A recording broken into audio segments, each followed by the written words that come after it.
ड्रामे की स्टार्टिंग में हमें दिखाया जाता है पुलिस एक गाड़ी को फॉलो कर रही होती है और उस गाड़ी वाले से बोलती है गाड़ी नंबर 2733 अपनी गाड़ी रोको। और यहाँ हम देखते हैं कि जो गाड़ी के अंदर आदमी बैठा होता है वो ये बात सुन के हंसने लगता है और गाड़ी की स्पीड तेज कर देता है। और यहाँ हमें पता चलता है कि वो फ़ोन पे भी बात कर रहा होता है किसी से, जिससे वो फ़ोन पे बात कर रहा होता है वो उससे कहता है कि जल्दी इधर आ जाओ। यहाँ हमें ये भी पता चलता है कि ये आदमी बहुत ही ज़्यादा ड्रंक है। अब हमें दूसरा सीन दिखाया जाता है जहाँ एक लेडी बोल रही होती है किसी लड़की से कि उनकी लोकेशन पता करो और मुझे बताओ। अब हमें दिखाया जाता है कि पुलिस उस आदमी को पकड़ लेती है। पुलिस उस आदमी से बोलती है कि गाड़ी के बाहर निकलो, लेकिन गाड़ी के अंदर बैठे हुए वो हंसने लगता है।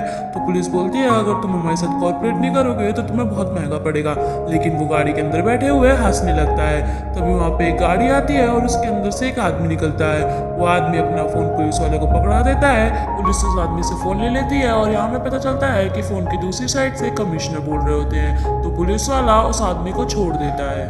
वो आदमी पुलिस वाले से अपना फ़ोन ले लेता है और जो गाड़ी के अंदर बैठा होता है आदमी उससे कहता है कि सर आप बाहर निकल सकते हैं। और यहाँ हमें पता चलता है कि इस आदमी का नाम है मो वॉन्गसुन, जो एमसी ग्रुप का सबसे बड़ा बेटा है। जो वॉन्गसुन का बॉडीगार्ड होता है वो किसी से फ़ोन पे बोल रहा होता है कि केस क्लोज्ड हो गया, और हमें दिखाया जाता है कि वो किसी और से नहीं उस लेडी से बोल रहा होता है। तो वो लेडी बोलती है गुड जॉब। अब वो लेडी इस लड़की से बोल रही होती है कि मुझे वो बच्चा नहीं दिखाई दे रहा। तो वो लड़की बोलती है कि उसने अपने स्कूल से बंक कर लिया। तो वो लेडी बोलती है कब? वो कहती है 30 मिनट पहले। तो वो लेडी बोलती है अभी वो इस समय कहाँ है? तो वो लड़की बोलती है अभी वो इंटरनेट कैफे में है। तो वो लेडी बोलती है मिस्टर वॉन को कॉल करो और उससे कहो कि उस लड़के को वहाँ से बाहर ले आए। अब हमें उस बच्चे को दिखाया जाता है जो कैफे में गेम खेल रहा होता है। तभी वहाँ दो आदमी आते हैं। तो कैफे में बोलता है सर आप नहीं जा सकते, यहाँ सीट खाली नहीं है। तो वो आदमी बोलता है कि यहाँ सब सीट तो खाली है, हम यहाँ जाके बैठ जाएंगे। तभी वो आदमी उस बच्चे के पास जाता है और कहता है कि तुम अच्छा नहीं खेल रहे हो। तभी दूसरा आदमी बोलता है हे लड़के यहाँ से तुम अपना बैग हटाओ, मुझे यहाँ बैठना है। तो लड़का बोलता है तुम कहीं और बैठ सकते हो, क्योंकि मेरे आसपास कोई बैठता है तो मैं गेम में फोकस नहीं कर पाता, और वैसे भी ये सब सीटें मैंने बुक कर ली हैं। तो वो दोनों आदमी बोलते हैं तुम तो एक बच्चे हो, तुम ये सब कैसे कर सकते हो। तभी वो देखते हैं कि उसके टेबल पे पैसे रखे होते हैं। तो वो उस लड़के से बोलते हैं क्या हम ये पैसे ले सकते हैं। तो लड़का बोलता है ले सकते हो।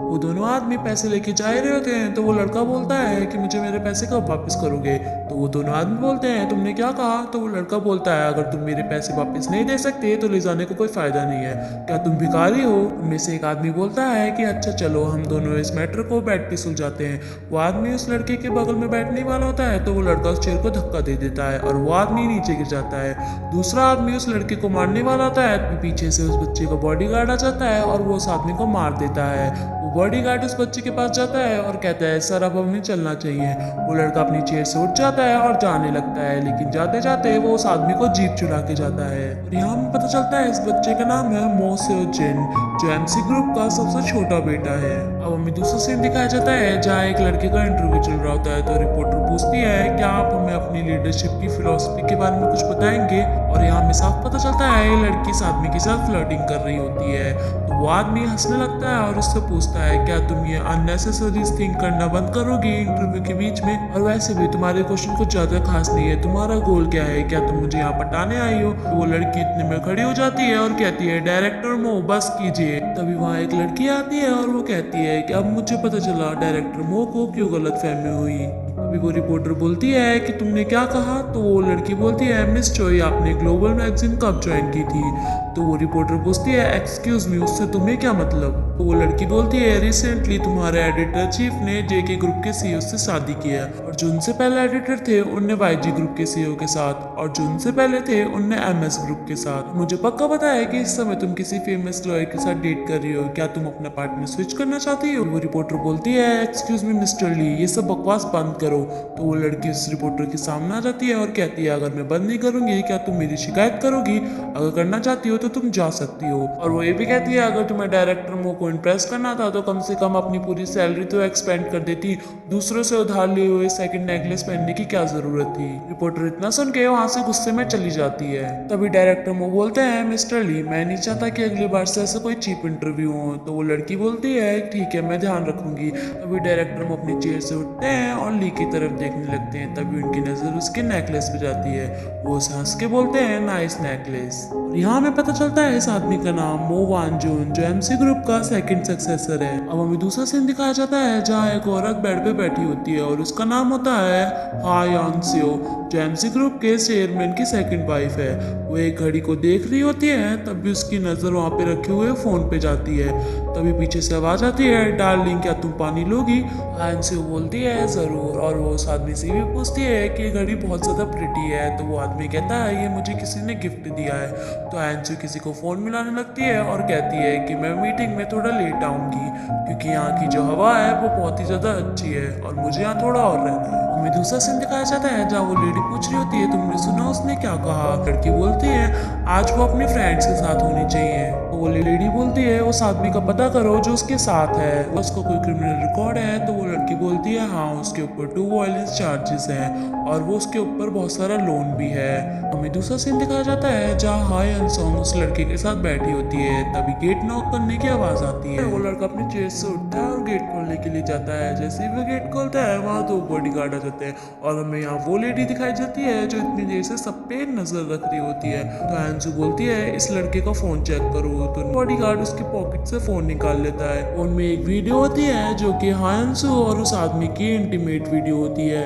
तभी वो लड़का बोलता है ये सिर्फ एक मिसअंडरस्टैंडिंग है, ऐसा कुछ नहीं है, तुम्हें तो पता है ना हैंसू मैं तुमसे कितना प्यार करता हूँ। हैंसू बोलती है जरूर तुम प्यार करते तो हो, लेकिन मुझसे नहीं, उस लड़की से जिसने तुम्हें ये वॉच दी है, और वैसे भी ये वॉच फेक है क्योंकि ये चीप है। और हैंसू बॉडीगार्ड से बोलती है कि इस लड़के को यहाँ से ले जाओ। हमें दूसरे सीन में 3 गाड़ी दिखाई जाती है। जब पहली गाड़ी से एक आदमी निकलता है जिसने मो वानसुन को पुलिस वालों से बचाया था और इसका नाम होता है यो सांग गोन, जो लीगल टीम का चीफ होता है। दूसरी गाड़ी से एक लड़की निकल रही होती है और वो लड़की होती है जिसने मो वानजुन को उस रिपोर्टर से बचाया था और इसका नाम होता है ली क्वन, जो इमेज मेकिंग चीफ है और एक्स जर्नलिस्ट भी। वो तीसरी गाड़ी से एक आदमी निकलता हुआ दिखाई देता है और वो आदमी होता है जिसने उस कैफे वाले लड़के मो से जिनको उन आदमियों से बचाया होता है और इसका नाम होता है वॉन जो होक, जो चीफ बॉडीगार्ड भी होता है और स्पेशल फोर्स का मेंबर भी। वो हमें दूसरे सीन में उस लड़की को दिखाया जाता है जो इसी ग्रुप के सभी मेंबर पे नजर रखती है और सबकी डिटेल्स निकालती है। इस लड़की का नाम है वांग बो जोयान, जो चीफ इंटेलिजेंट है और एक्स हैकर भी है। अभी हमें इन तीनों को दिखाया जाता है जो हांगू के ऑफिस में आ जाते हैं और यहाँ हमें पता चलता है कि ये सब लोग एमसी ग्रुप के लिए काम करते हैं। तभी हम देखते हैं कि यहाँ वो लेडी आ जाती है और यहाँ हमें इस लेडी का नाम बताया जाता है हान जी कोक, जो इन सब की हेड होती है और एक्स जज भी। मॉर्निंग में हॉस्पिटल का सीन दिखाया जाता है जहाँ से आवाज आ रही होती है कोड ब्लू वीआईपी सूट। न सुन के ही हॉस्पिटल के सारे डॉक्टर इधर उधर भागने लगते हैं और एक पेशेंट के रूम में चले जाते हैं और उस पेशेंट का इलाज करने लगते हैं। अब हमें दूसरा सीन दिखाया जाता है जहाँ पार्टी हो रही होती है और इस पार्टी में हमें इस ड्रामे की फीमेल लीड को भी दिखाया जाता है। वो इस पार्टी में नाच रही होती है कि तभी उसको अचानक से किसी का मैसेज आता है। मैसेज आया होता है कि उसकी ग्रैंडपा बीमार है। वो ये मैसेज देख के बहुत ही ज्यादा शॉक हो जाती है और उसकी दोस्त बोलती है क्या तुम जा रही हो? तो वो कहती है हाँ मुझे कोरिया वापस जाना पड़ेगा क्योंकि मेरे ग्रैंडपा बीमार हैं। तो उसकी दोस्त बोलती है कि तुम इतनी टाइट सिक्योरिटी में कैसे जा पाओगी? तो वो कहती है तुम्हें टेंशन लेने की कोई जरूरत नहीं है, वो मेरी स्पेशलिटी है। अब हमें हॉस्पिटल का सीन दिखाया जाता है जहाँ वो पेशेंट लेटा होता है और उसके साइड में एक आदमी बैठा होता है। वो आदमी कह रहा होता है कि फादर अब आपको एमसी ग्रुप की टेंशन लेने की कोई जरूरत नहीं है, मैं सब कुछ संभाल लूंगा, आप सिर्फ रेस्ट कीजिए। यहाँ हमें हांजी को भी दिखाया जाता है। हांजी और वो आदमी दोनों एक रूम में चले जाते हैं। वो आदमी हांजी से पूछता है कि क्या हुआ? तो हांजी बोलती है कि आपके फादर को आपके और मिस सोकी के जॉइंट गार्जियन के बारे में पता चल गया था, इसीलिए वो शॉक हो गए थे।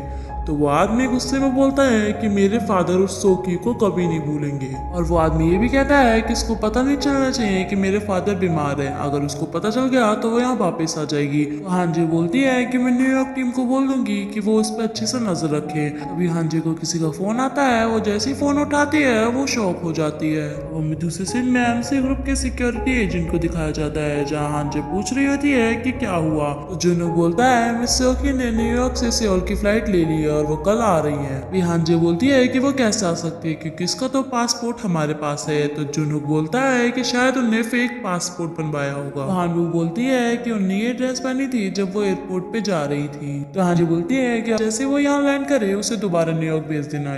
उसी तरफ हमें जुनूक को दिखाया जाता है जो अपनी टीम से बोल रहा होता है कि गिम्पू एयरपोर्ट पर पहुंचो। जैसे ही वो अंदर जाता है वो अपने सारे टीम मेंबर्स बोल देता है प्लान के हिसाब से उसे लोकेट करो। तभी उनमें से एक मेंबर बोलता है मैंने उन्हें ढूंढ लिया और वो गेट नंबर 1 में है। तो जुनूक अपना फोन निकालता है और उस फोटो को देखने लगता है। तभी वो देखता है कि गेट नंबर 1 से सोखी आ रही है। तो वो उसके पास जाता है और उससे पूछता है क्या आप मिस सोखी हो। तो वो लड़की अपना चश्मा उतारती है। उसका फेस देखते ही जुनूक शॉक हो जाता है और वो लड़की वहां से चली जाती है। यहाँ हमें पता चलता है कि ये लड़की रॉन्ग पर्सन है। तो जुनूक अपने सभी मेंबर से बोलता है कि सोखी को ढूंढो। इतना कह के वो कुछ सोचने लगता है। तभी उसे फ्लैशबैक याद आता है कि उसके साइड से एक सोखी जैसी लड़की गई थी। यहाँ हमें रियल सोखी को दिखाया जाता है जो और कोई नहीं इस ड्रामे की फीमेल लीड होती है। तभी हांजे होंगो से बोलती है कि एयरपोर्ट सिक्योरिटी, ट्रैफिक कैमरास और रेंटल्स कार सब जगह चेक करो। तो हांगू बोलती है ओके मैं चेक करती हूँ। वो चेक करने लगती है कि तभी वो बोलती है मैंने उन्हें ढूंढ लिया। हमें सोकी को दिखाया जाता है जो बहुत ही स्पीड में गाड़ी चला रही होती है। गाड़ी चलाते चलाते वो कुछ सोचने लगती है। तभी हमें फ्लैशबैक दिखाया जाता है। फ्लैशबैक में हमें हांजी को दिखाया जाता है और एक छोटी लड़की को। वो छोटी लड़की और कोई नहीं सोकी होती है। सोकी हांजी से बोल रही होती है कि मुझे अपने ग्रैंडपा के साथ रहना है, मुझे हॉस्टल मत भेजिए। इतना कह के वो रोने लगती है। तो हांजी उसे गले लगा लेती है। उनमें करंट सीन दिखाया जाता है जहाँ सोकी की गाड़ी के बगल में एक और गाड़ी आ जाती है। गाड़ी के अंदर जो आदमी बैठा होता है वो सोकी की तरफ देखने लगता है। उसे कहता है कि तुम्हारी गाड़ी तो अच्छी है लेकिन तुम बहुत घटिया ड्राइवर हो। सोकी उसकी तरफ गुस्से में देखने लगती है। इतने में वो आदमी सोकी की गाड़ी से आगे चला जाता है। उस देर में हम देखते हैं कि उन दोनों की गाड़ी एक दूसरे की गाड़ी के साथ स्क्रैच हो गई है। तो वो आदमी अपनी गाड़ी से निकलता है और सोकी की गाड़ी के पास जाने लगता है। और यहाँ हम साफ देखते हैं कि वो ऐसे एक्टिंग कर रहा होता है जैसे उसकी लग गई है। तो सोकी उससे बोलती है कि बहुत से तरीके होते हैं माफी मांगने के लिए। तो वो आदमी बोलता है क्या माफी। आदमी सोकी से बोलता है क्या तुम पागल हो गई हो, तुम्हारी वजह से ही तो मुझे चोट लगी है। तो सोकी बोलती है बस करो, कितना चाहिए वो बताओ। अब हमें सोकी को पुलिस स्टेशन में दिखाया जाता है क्योंकि इस आदमी ने सोकी की कंप्लेंट कर दी होती है। और यहाँ उसे एक लॉयर भी मिलता है जिसका नाम होता है योंदू। योंदू और सोकी की यहाँ पे आर्ग्यूमेंट हो जाती है क्योंकि योंदू ने सोकी को आंटी बोल दिया होता है जिसकी वजह से सोकी इससे आर्ग्यूमेंट कर रही होती है। अब हमें सोकी पुलिस स्टेशन के बाहर आती हुई दिखाई देती है और दूसरी तरफ हमें दिखाया जाता है कि हांजी भी पुलिस स्टेशन में पहुंच चुकी होती है। मुझे बोलती है कि चेयरमैन ने मुझसे बोला है कि मैं आपको घर ले चलूं। तो सोकी बोलती है मुझे घर नहीं जाना, मुझे अपने ग्रैंडपा को देखने हॉस्पिटल जाना है। जैसे ही सोकी आगे बढ़ रही होती है तो बॉडीगार्ड उसका हाथ पकड़ के उसे रोक लेते हैं। सोकी बोलती है कि छोड़ो मुझे जाना है। और वहाँ से होंदो ये सब देख रहा होता है। तो होंदो सोकी के पास आता है और उन बॉडीगार्ड से बोलता है कि तुम सब यहाँ क्या कर रहे हो, ये पुलिस स्टेशन है तो यहाँ ये सब करना बंद करो। तभी हांजे बॉडीगार्ड्स को इशारा देती है जिसकी वजह से बॉडीगार्ड सोकी का हाथ छोड़ देते हैं। योंदो सोकी से पूछता है कि ये सब क्या हो रहा है।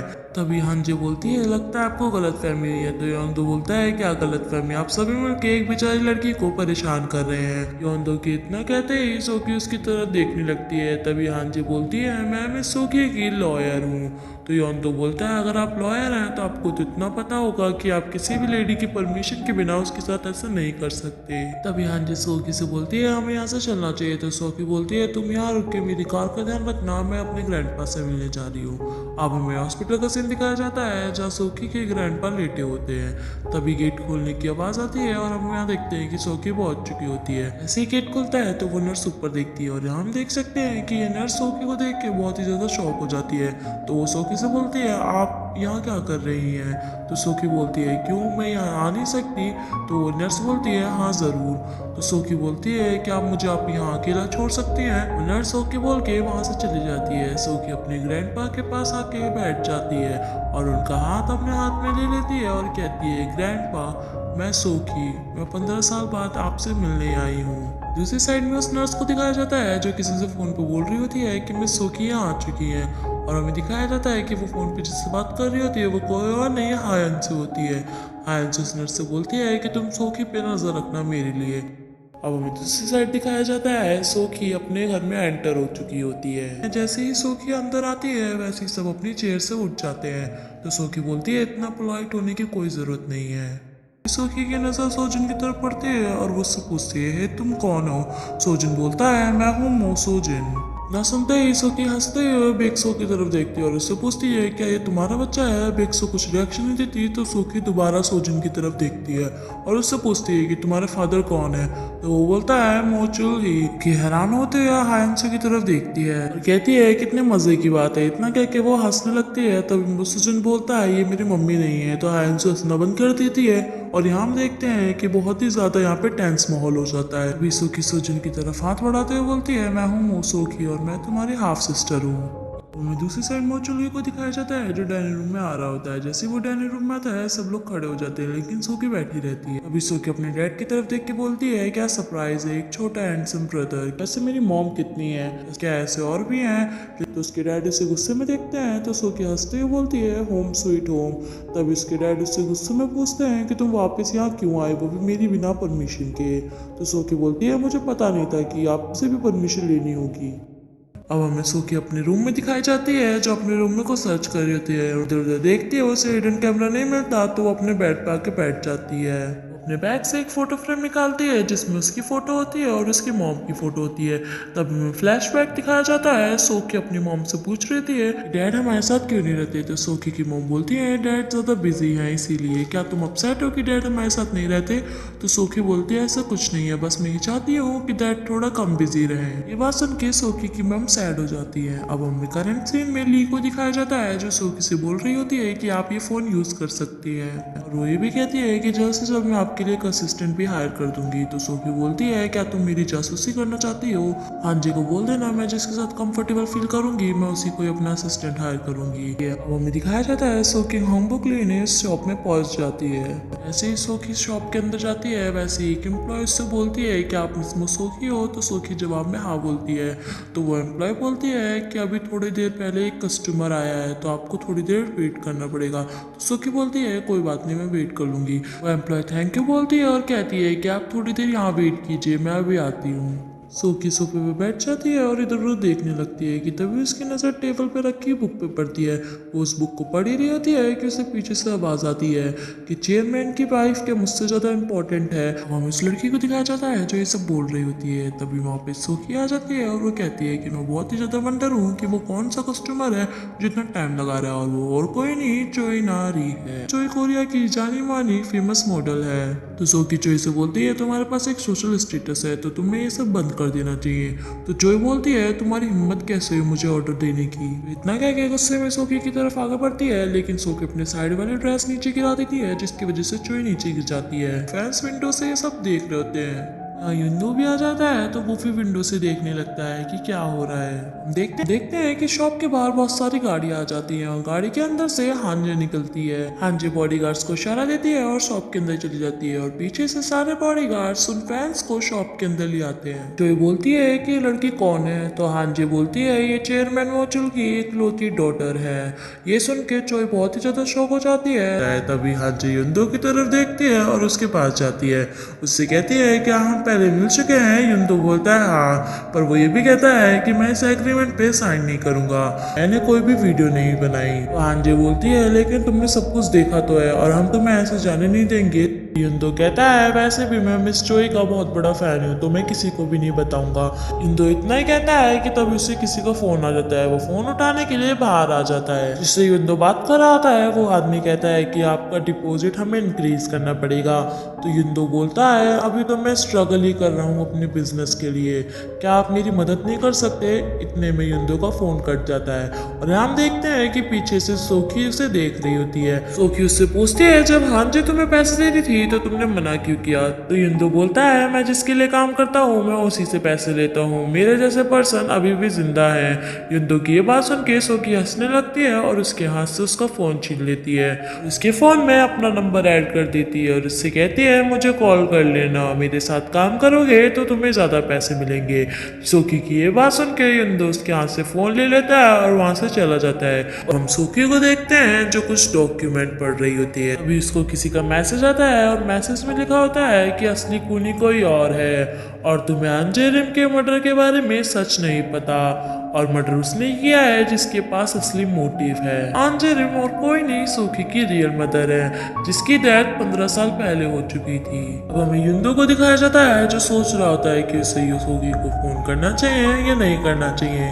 तभी वो अपने बेड से उठ जाता है और सोकी को फोन मिलाने लगता है, लेकिन फिर वो फोन नीचे रख देता है और कहता है कि मैं उस पागल पे विश्वास नहीं कर सकता।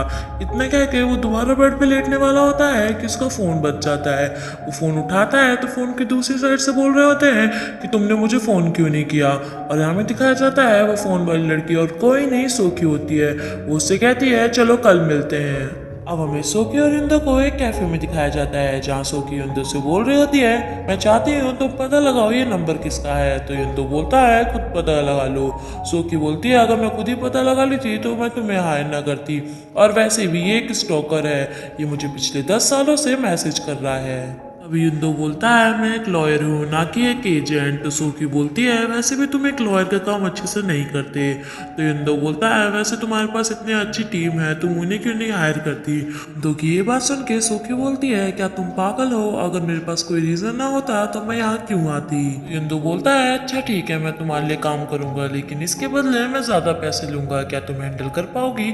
तो सोकी जवाब में बोलती है मैं तुम्हें 10 मिलियन दूंगी। सोकी की ये बात सुन के युंदो हैरान हो जाता है और कहता है क्या सच्ची।